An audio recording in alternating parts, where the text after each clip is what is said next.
In keeping with the tragic element of the group's best-known singles including Helena, I'm Not Okay, and Welcome to the Black Parade, My Chemical Romance has roots in catastrophe, as frontman Gerard Way decided to form the band after watching the World Trade Center collapse on September 11, 2001. Drummer Matt Pelissier joined 1 week later, guitarist Ray Toro climbed aboard soon after, and the quintet's ranks solidified with the addition of bassist Mikey Way and guitarist Frank Iero. With their lineup in place, the Bandmates began touring and making plans for an album. My Chemical Romance's debut I Brought You My Bullets, You Brought Me Your Love appeared in 2002 courtesy of New York's Eyeball Records. Comparisons to Thursday were frequent. Both bands hailed from New Jersey, both had recorded for Eyeball, and both combined punk pop's aggression with introspective confessional lyrics. The album attracted a small underground following, and My Chemical Romance jumped to the big leagues in 2003 by signing with Reprise Records. The following year, they released 3 Cheers for Sweet Revenge, a platinum-selling album that featured cover art by Way himself. Although critical reactions were mixed, the record produced several radio singles and popular MTV videos. Pelissier left the lineup in mid-2004 and was replaced by drummer Bob Bryar, who had first met the band while running sound for The Used. More touring followed, with My Chemical Romance co-headlining dates alongside Alkaline Trio, scoring an opening slot on Green Day's American Idiot Tour and sharing bills with Story of the Year and Taking Back Sunday.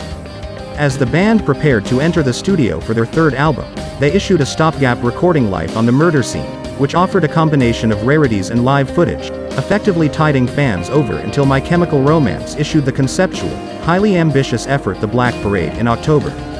The record achieved platinum status by early 2007 and was followed by a live recording Black Parade is Dead in 2008. After the rigorous touring for The Black Parade, the band took time out to decompress, especially the brothers Way, who both went through a number of changes, with Mikey dealing with anxiety issues related to touring and Gerard becoming a new father. With all of this happening in their personal lives, the band felt it was time for a change in their professional lives as well. When they returned to the studio, they decided to eschew their gothic image in favor of something fresh and new, replacing the darkness of their previous albums with a newfound exuberance. The band originally went into the studio in 2009 with producer Brendan O'Brien, but unsatisfied with the results, scrapped the project and returned to Black Parade producer Rob Cavallo. With a renewed creative vigor, the band set to work demolishing and reconstructing their abandoned recordings, and in 2010 released Danger Days: The True Lives of the Fabulous Killjoys.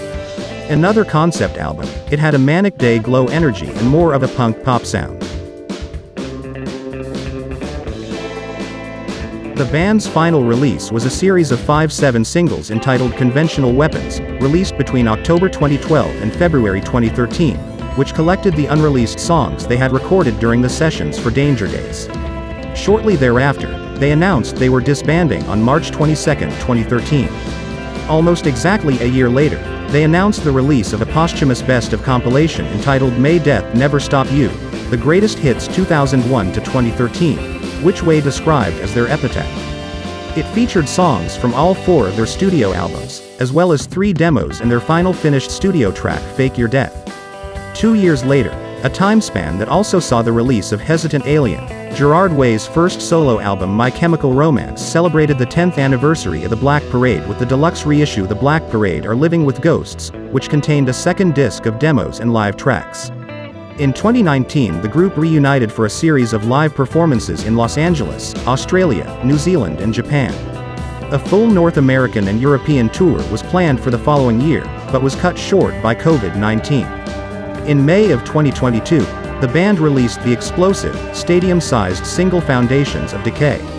Apart from that, these are some facts about My Chemical Romance. The Way brothers lived in a dangerous area.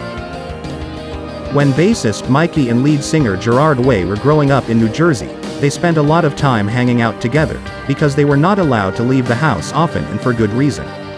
The surrounding area was so bad that their mother just preferred that they played indoors for the most part. In an episode of the Smodcast, the Way brothers described to Kevin Smith how frightening it could be and said that one of their co-workers was brutally bludgeoned to death with a baseball bat. Regardless of the danger, Gerard frequently went to the local comic store, because he was comfortable there while he felt like an outcast at his high school. According to the biography My Chemical Romance, this band will save your life, the singer said. I found solace in the comic book store, that saved my life.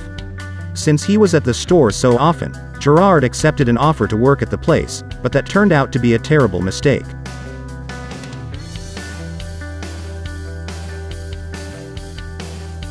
The band members always saw themselves as outsiders.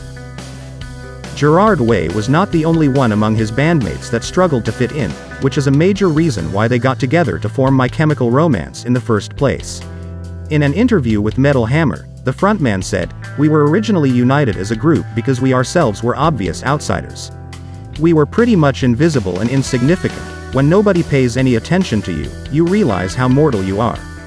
That's why teenagers that are troubled or are seen as outcasts are drawn to death." When talking to Kerrang!, rhythm guitarist Frank Iero went so far as to say that even after they had reached a high level of fame and practically become the face of emo music, My Chemical Romance was still a group of misfits.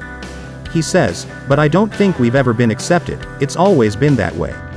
I don't think this band will ever be on top because we always have to fight to survive."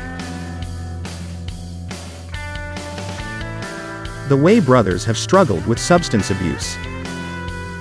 To get over his extreme social anxiety, Gerard Way turned to cocaine and alcohol until he became completely dependent on the substances during Warped Tour in 2004.